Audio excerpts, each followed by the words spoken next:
Trump's big, hideous, ugly, fat, stinky bill just passed. And now it's being sent over to his desk, awaiting for the signature. No auto pen. No auto pen. I signed it myself. Thank you for the $2, Joey Vecchio. So yeah, it's going to be signed into law on tomorrow, July 4th. That's when Trump's going to do it with a big ceremony, because every fucking authoritarian dictator needs to have their big fucking ceremonies. Listen, to be honest, I don't know what you expected. I've been saying it. The bill was going to pass. And even if it didn't, it was a lose-lose situation. If the bill didn't pass, Trump would have gone on the world's most dangerous temper tantrum, fucking riddled in with, what is it called? Riddled in with fucking executive orders left and right. Anyway, someone said Adam Kinzinger voted in favor of it. I don't even think Adam Kinzinger is still a congressman, bro. He's a former congressman. The fuck are you talking about? Anyway, yeah, so that passed. All while World War III is on a tactical pause, and the Israelis continue to genocide the Gazans. Like, it just never ends. It just never ends. Thank you for the $10, Nicole Diaz. I'm annoyed. We're all annoyed.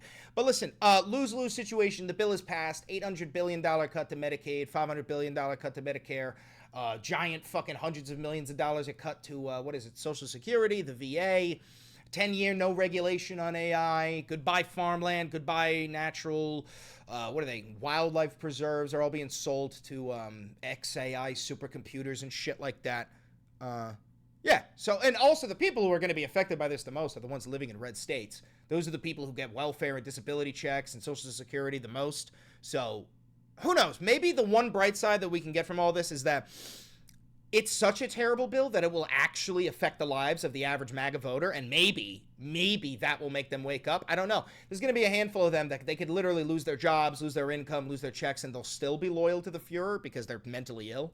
But a lot of them will fucking tweak out when they realize that they're actually being negatively affected. Thank you for the $10, Chase Gaddy. Appreciate that. No one cares about Ukraine? No, not in the United States. We're not sending them any, and I don't mean me. Of course, I care about Ukraine, but we're not sending them weapons anymore. We're not sending them intelligence. The Russians are encroaching on their land. Ukraine's begging for fucking help. Zelensky's like, yo, bro, if you halt the sending us shit, they're just going to keep on attacking, which is absolutely true. Thank you for the $5, Skull Slayer. I love your videos and the great work. I'm still so stressed about the government. Aren't we all? But listen, we're in this together, you know? Una mattina mi sono alzato, bella ciao, bella ciao, bella ciao, ciao, ciao. All right, so before we dive into this article and video, don't forget to like, comment, subscribe, and hit the notification bell. Give me back my frames immediately. Thank you. That all costs you nothing. And then if you do want to help the channel financially, because this is real independent media, I have no funding. I am just a douchebag from New York who majored in history and minored in political science and has a YouTube channel. Thank you for the $10. If you do want to support the channel, you can become a patron on Patreon. Massive shout out to the patrons. You can become a member on YouTube. Massive shout out to the members. You can donate down below by hitting the thanks button. And you can use the 40% off discount code for Ground News, and you can buy merch, all that below. We got a new merch drop coming in, a whole bunch of socialist merch. I'm thinking of getting a swole version of Karl Marx. You have nothing to lose but your gains, brothers, for the swoletariat. Anyway, without further ado, let's just dive right in. Thank you for the $2. What can even do about this? Nothing! So we're going to do Fox's coverage, and then we're going to whip out MSNBC on YouTube. Congress sending Trump's big, beautiful bill to his desk after dramatic all-night House vote. Congress has officially passed President Donald Trump's one big, beautiful bill on Thursday afternoon after back-to-back sleepless sessions for both the House and the Senate. The massive agenda bill now goes to Trump's desk to be signed into law just in time for the Republicans' self-imposed 4th of July deadline. The bill, which advances Trump's policies on tax, the border, defense, energy, and national debt, narrowly passed the House of Representatives in a mostly party-line vote. All but two Republicans, Representatives Thomas Massey and Brian Fitzpatrick, voted for the bill, which passed 218 to 214. Thank you for the $10, Missing Space. Remember, everybody, when times are dark, hope shines the brightest. Indeed, there is no light without the dark. Anyway, we should check out Trump's Truth just to see just to see how he responds to this, because, you know, Trump is not only a sore loser, as we know, because he hasn't conceded the 2020 election, but he's also a sore winner. So let's just, wow, he hasn't even tweeted yet. I wonder if he knows. He hasn't tweeted, he hasn't posted on Truth Social in 3 hours. That's remarkable for King Doland. Anyway, so this bill is fucking horrendous. A lot of people are dubbing it as quite possibly the worst bill in American history. They're forgetting about slavery, but if you're talking about modern history, yeah, this is definitely the worst bill in history. It is the largest wealth replacement. Money is going to be moved from the bottom 10% to the top 1%. It's like the largest tax cut in history for the top 1%. No regulations on AI. I mean, we're talking about cutting Medicaid, cutting Medicare, cutting Social Security, cutting VA, cutting fucking cutting your fucking ears off. They're gonna fucking hit you. Part of this bill is the I'm going to punch everyone in the face. It's on page 499, and Trump is making his way around the country, and he's going to punch everyone in the face. Again, I am not a reliable source. Ah! So, shit is fucked. Let's watch MSNBC's being take. told. So now you see the speaker announcing the fact. The motion is adopted.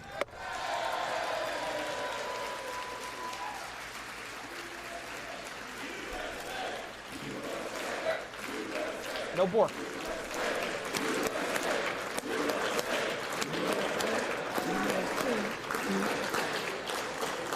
Without objection, the motion to reconsider is laid on the table. And look, this is how it was going to play out. They're going to do a motion to reconsider, which is a procedural step here that Democrats are going to try to say, hey, wait a second, we don't want to do that. But it's not going to pass because, again, the margins are the margins. You're going to see a lot of backslapping here from Republicans because, again, this is a victory lap. And the final count was 218 to 214 with only 2 Republican defections. That's exactly right. And again, it becomes also a story about the Democratic seats that are still open here because they have seen some deaths within their conference and those elections haven't taken place yet. The House a communication. But if, as Julie was talking about, he doesn't have the political capital, Mike Johnson, to do something like this again, Thank you for the $2, Rachel. Thank you to all the donors who make this possible. That is true. Thank you very much. Where do we go next with this? Donations. And has the White House put its own agenda at risk by spending so much of its political capital, so much effort into getting this so-called big, beautiful bill to this moment right here so the president can have the photo op he wants tomorrow, signing it on the 4th of July? There was no deadline. July 4th was a made-up deadline by this White House. This and guy, if anything... I think that's an Israeli. He goes, who calls a bill that dumb name? Even our dumb Israeli government members don't go that low. And he's right. He's right, dude. Even the Israelis wouldn't have called it the one big, beautiful bill. Do you understand do you know how stupid Trump thinks we are? Like, dude, Trump thinks we're all fucking stupid as shit. And the thing is, the people who voted for him, they are. So they go, wow, I mean, it says it's a big, beautiful bill, therefore it's got to be big and it's got to be beautiful. It can't be full of bad shit. It's like, you dumb fuck. Are you an idiot? We should all fund Mamdani for president. Brother, he wasn't born in the United States. He deadass can't even run. Chowder says even Ben-Gvir wouldn't have done that. It says a lot. Yeah, true. It means that their political... No, Ben-Gvir would have called it the I'm taking your money bill. And honestly, I think Americans still would have voted for it. He would have called it the I'm going to take your shit. capital here on the Republican side is going to be refilled.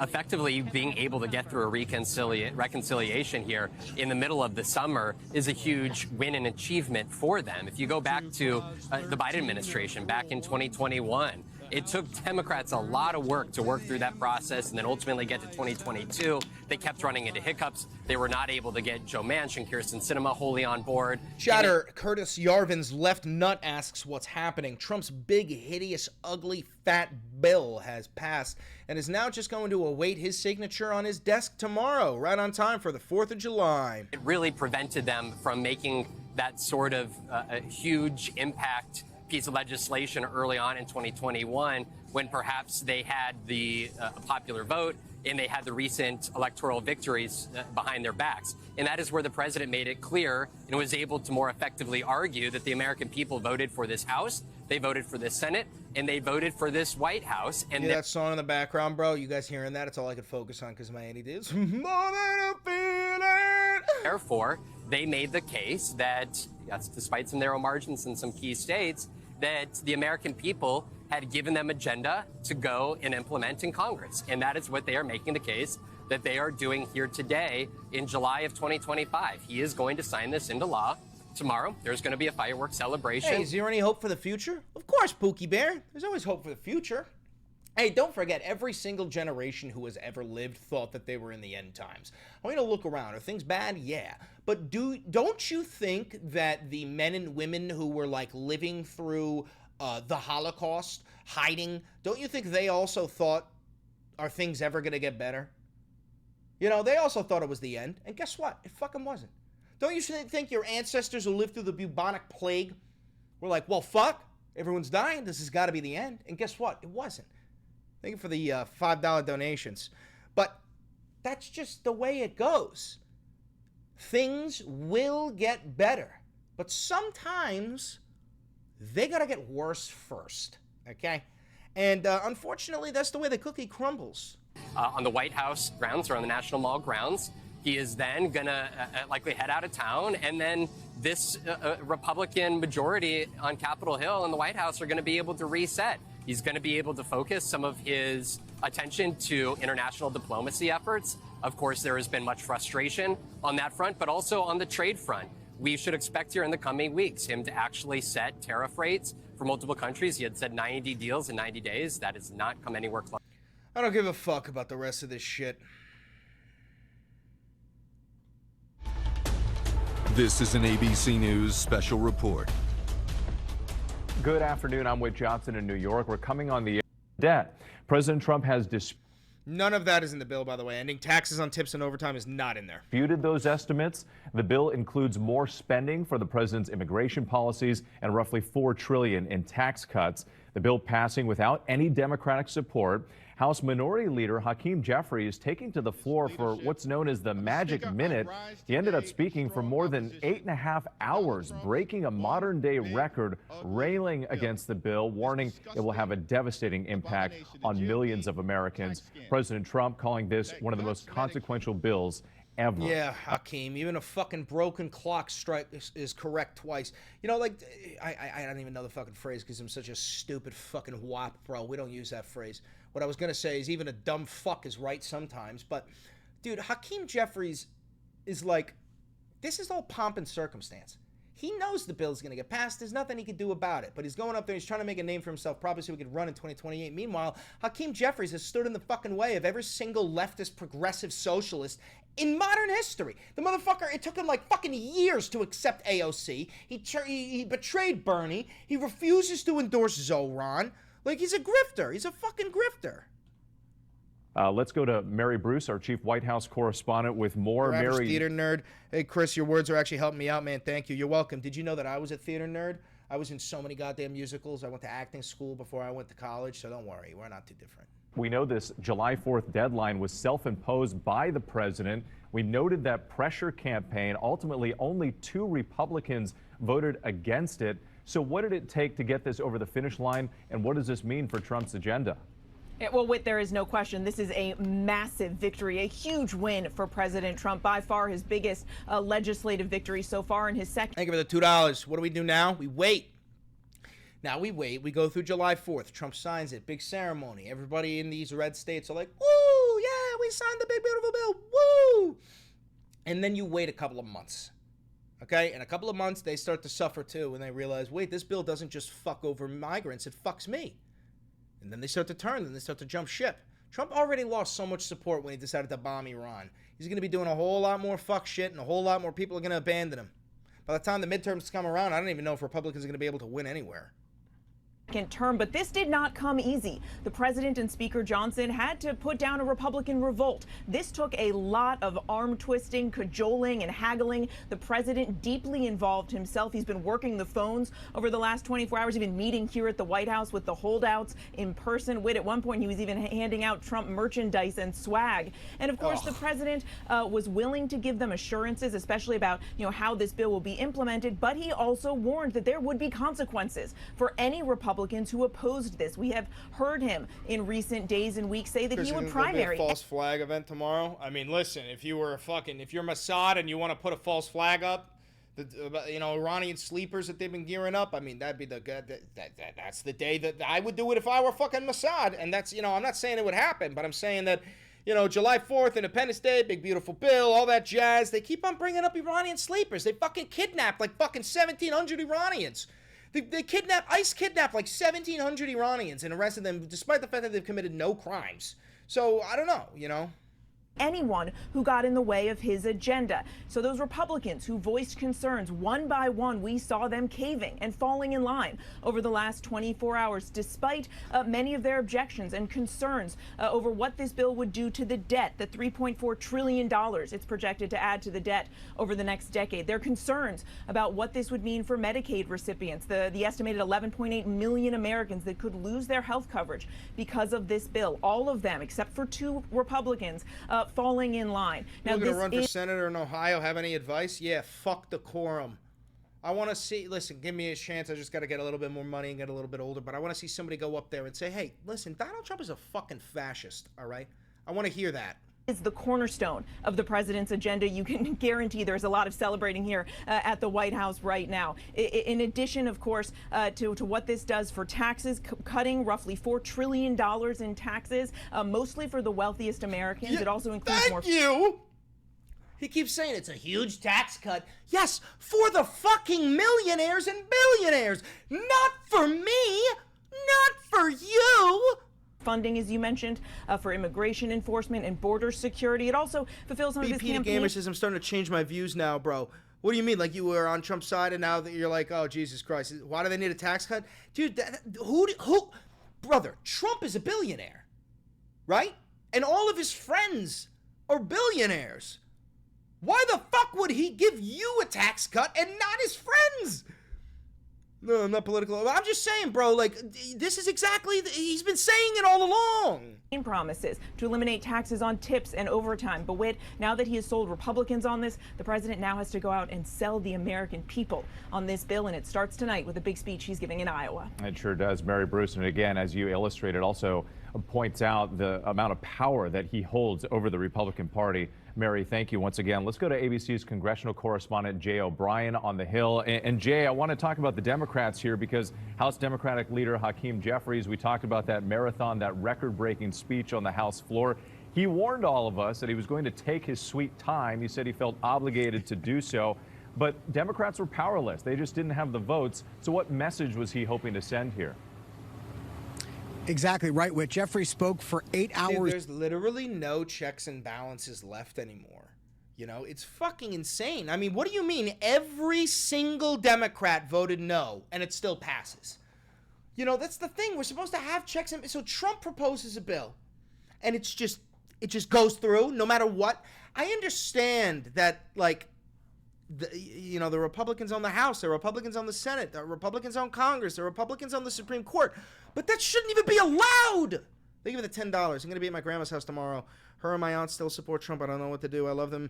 But their support of this is heartbreaking. What should I do? Listen, brother, I can't give you the answers. All I can tell you is, like, there are some people who are too far gone, and the best you could do is pity them. And then there are people who are capable of critical thinking and logic, and if they're capable of that and they're still in support of this, it unfortunately means that they're fucking evil. You know, people are either stupid or evil. That's it.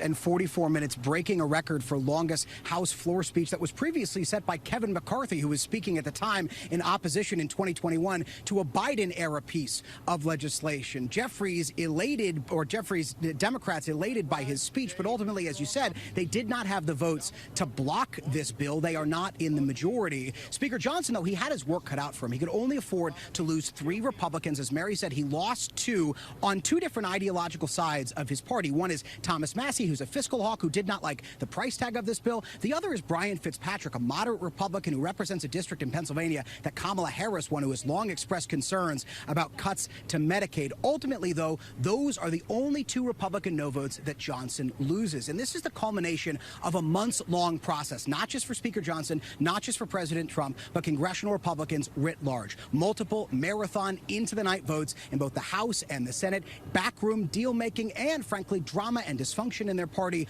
on full display in both of these votes. But they pull it off, and they pull it off right before that self-imposed Friday, July 4th deadline from the president. A long night on Capitol Hill and Jay. Oh, jeez.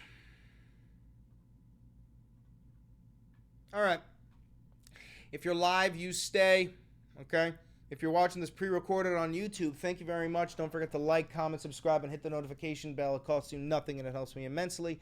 Other than that, this is real independent journalism, so if you want to help me out, all you got to do is become a patron on Patreon, become a member here on YouTube, buy merch, use the discount code for Ground News, and use that thanks button to send some money to the channel. And do me one last favor. Click that video right over there. I promise you, it's a banger! And I know bangers.